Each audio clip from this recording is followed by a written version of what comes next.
Bismillahirrahmanirrahim. Assalamualaikum warahmatullahi wabarakatuh. Saya Muhammad Adnan bin Hashim. Ini adalah video pembentangan bagi subjek fiqh ibadah ABSB 3103 bagi semester Januari 2026. Video ini berkenaan dengan konsep rukhsah dalam ibadah khusus dalam bab puasa. Saya mulakan pembentangan ini dengan bacaan Al-Quran ayat 184 dan juga 185. A'udzubillahi minasyaitonirrajim. Bismillahirrahmanirrahim. Ayyaman ma'dudat faman kana minkum maridan aw ala safarin fa iddatun min ayyamin ukhar yurid wa anal ladzina yutiqunahu fidyatun ta'amu miskin faman tatawwa'a khairan fahuwa khairul lah wa an tasumu khairul lakum in kuntum ta'lamun.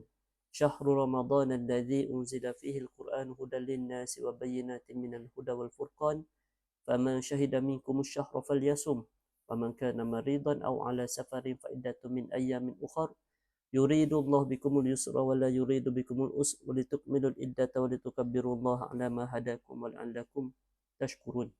Sadaqallahul Azim. Dua ayat ini merupakan ayat yang kita akan bincangkan di dalam pembentangan ini insyaAllah. Konsep dan hukum rukhsah. Rukhsah bermaksud keringanan ataupun istilah adalah kelonggaran hukum untuk mukallaf yang menghadapi kesukaran, keuzuran tertentu. Azimah merupakan hukum asal tanpa sebarang keuzuran. Imam Al-Juwaini dalam kitabnya Al-Burhan fi Usul Fiqh, rukhsah bukan pembatalan hukum asal, akan tetapi merupakan pengecualian dalam keadaan tertentu ataupun dalam keadaan yang mendesak. Dan juga dibincang dengan sangat jelas oleh Imam An-Nawawi di dalam kitab Al-Majmu' fi Syarah Muhzab, ataupun selepas ini akan dipanggil Al-Majmu' sahaja, khusus dalam bab puasa musafir. Dan perkara ini selari dengan kaedah usul fiqh al-masyaqqah tajlibu taisir dan juga ad-darar yuzal. Kemudian kita pergi kepada rukhsah puasa. Rukhsah puasa bagi orang sakit. Yang pertama adalah bagi orang yang sakit yang boleh sembuh ataupun sakitnya memudaratkan untuk melambatkan kesembuhan ataupun menyebabkan tidak boleh berpuasa. A'udzubillahi minasyaitonir rajim. Wa man kana maridan aw safarin fa iddatun min ayyamin ukhra. Maka siapa yang bermusafir ataupun yang sakit bolehlah berbuka dan digantikan pada hari yang lain. Ini adalah dalil bagi orang yang sakit. Dan seterusnya adalah bagi warga emas ataupun orang yang sakit kronik yang tidak mampu lagi untuk sembuh dan tidak mampu pun untuk berpuasa. Kan? Seperti ayat 184, A'udzubillahi minasyaitonir rajim wa 'alal ladzina yutiqunahu fidyatun ta'amu miskin. Maka bagi mereka ini yang sakitnya menyebabkan tidak boleh berpuasa terus, maka perlu membayar fidyah. Kerana apa? Kerana kalau mengganti puasa pun dia tidak akan mampu. Jadi perlu membayar fidyah yang ditetapkan oleh Majlis Agama Islam dan sebagainya. Baik. Rukhsah yang seterusnya adalah rukhsah bagi musafir. Seperti ayat tadi, wa man kana maridan aw ala safarin fa iddatun min ayyamin ukhra. Biasa diberikan maksudnya dibolehkan berbuka bagi orang yang safar, bagi orang bermusafir lebih dua marhalah lah dalam mazhab Syafi'i. Kilometernya lebih kurang 82 kilometer. Dan sedikit penjelasan ataupun tambihlah untuk perbincangan bersama. Kebiasaan orang bermusafir, sebagai contoh, kita pergi bermusafir outstation khusus 7 hari, termasuk hari perjalanan. 7 hari, 1, 2, 3, 4, 5, 6, 7. 7 hari. Melebihi 2 marhalah lah ni. Hari pertama, hari kedua, ketiga, keempat, kelima, keenam, ketujuh. Yang dibolehkan bermusafir, yang dibolehkan jamak qasar ataupun dalam hal ini boleh berbuka puasa hanyalah pada hari pertama dan juga hari ketujuh. Hari kedua, ketiga, keempat, kelima, keenam tidak boleh kerana sudah melebihi 4 hari. Perkara ini dibincangkan oleh Imam Khatib Syirbini, kalau tidak silap, di dalam Imam Khatib Syirbini di dalam Mughni Al-Muhtaj dan juga oleh Imam Nawawi sendiri di dalam Al-Majmu'. Jika seseorang berniat menetap di sesuatu tempat selama 4 hari atau lebih, tidak termasuk hari masuk dan hari keluar, hari perjalanan, maka dia tidak lagi dianggap bermusafir dan tidak berhak mengambil rukhsah tersebut di sepanjang tempoh itu. Mengapa saya tekankan perkara ini? Kerana banyak perkara yang menjadi suatu amalan masyarakat yang silap.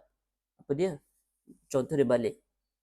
Dia bermusafir 7 hari. Hari pertama, hari kedua, ketiga, keempat. 3 hari ini dia melakukan jamak qasar. Kalau dalam hal ini berpuasalah, ambil rukhsah puasa. Dan juga hari pertama, hari ketujuh. Hari ketujuh itu tidak betul, tidak tepat. Hanya tepat kalau 7 hari itu, hari pertama hingga dan hari yang terakhir, iaitu hari ketujuh, hari perjalanan saja yang dibolehkan untuk berbuka puasa. Dan dalam hal ini, dalam mazhab Syafi'i mengatakan, Imam Syafi'i mengatakan, jelaskan bahawa jika bermusafir tidak menghadapi kesukaran yang nyata, maka berpuasa itu adalah lebih baik. Namun sekiranya perjalanan tersebut mengalami kesukaran, mendatangkan kepayahan yang jelas atau memudaratkan, pergi bermusafir tiba-tiba tayar pecah tengah-tengah pukul 12, pukul 11 tengah hari, pukul 12 tengah hari, kena tukar tayar dan sebagainya, dalam keadaan bermusafir, kita boleh, harus, hukum asalnya harus rukhsah, dan bahkan lebih afdal kalau jika berbuka, jika dalam keadaan yang mendesak sedemikian, maka berbuka adalah lebih utama. Pendekatan inilah menunjukkan bahawa hukum rukhsah berkait rapat dengan tahap masyaqqah yang dialami, selaras dengan kaedah al-masyaqqah tajlibut taisir. Baik. Seterusnya adalah penilaian faktor mengapa orang yang berpuasa Ramadan namun tidak solat. Ini juga menarik untuk dibincangkan. Kenapa dia puasa namun dia tak solat? Pertama, dalam assignment saya menulis tentang persepsi budaya dan identiti kolektif. Ramadan, bulan puasa Ramadan sekarang kan, kita menyambutnya dengan meriah. Adanya Ihya Ramadan sebelum, semasa Ramadan, tadarus, tarawih, qiyamul lail, kan. Ketika itu semua itu hidup. Ramadan sangat hidup, kan. Adanya bazar Ramadan, kan. Bazar Syawal tak ada. Kan. Bazar Ramadan. Cuma nak ceritakan apa? Solat tidak disambut secara meriah sedemikian, dan bahkan solat ini perkara harian, perkara dah menjadi kebiasaan. Namun sebenarnya ia fardu, ia menjadi kewajipan ke atas setiap mukallaf. Bukan sekadar kita kebiasaan yang biasa, bukan rutin, tetapi ia adalah suatu kefarduan. Solat, kalau kita merasa sedikit dah tentang haibah ataupun tentang rasa festival ni, solat Jumaat dan solat hari raya, bukan pada bulan Syawal, dia nampaklah suatu festif. Namun kalau kita tengok, ya, solat Jumaat fardu bagi orang lelaki, solat hari raya sunat, solat muakkad, namun perkara itu disambut secara meriah. Solat fardu yang setiap hari ini adalah solat yang wajib, yang kita perlu dan memang tidak kena wajib buat. Itu yang pertama, persepsi budaya dan identiti kolektif. Yang kedua, kefahaman tidak seimbang terhadap kepentingan solat.